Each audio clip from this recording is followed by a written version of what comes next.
Okay, Damodar, can I see what's inside? Pwede ko ba makita kung ano nasa loob? Ito po. Wow! Ang laki, oh.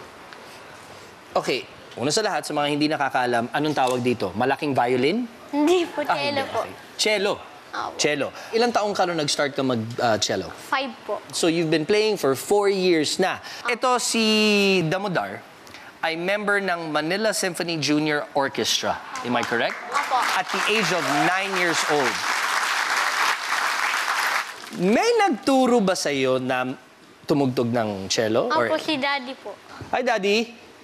Halos pareho yung buhok ni Daddy. Daddy, ano pong mga klaseng music ang pinapakinggan ni Damodar? Classical. Ang tinuturo ko sa kanya classical. Pero mahilig din siya sa rock.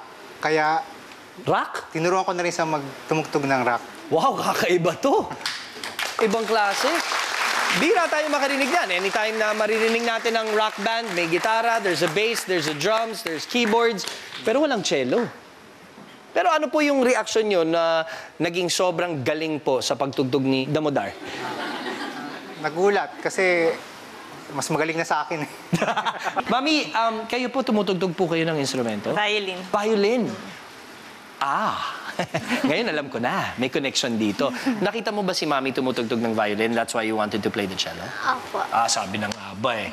Pero ang totoo po, pagdating sa pagtugtog, sino ang pinakamagaling sa inyong tatlo? Siya. Siya. Ano po ang masasabi niyo po sa inyong anak? Basta stay humble, Damodar.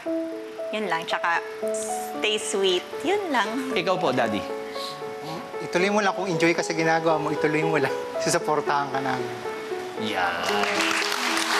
Ano na lang ang mensahe mo sa parents mo? Ano gusto mo sabihin kay Mami at Daddy? Thank you po sa pagturo po sa akin sa cello, tsaka thank you po sa pag-alaga.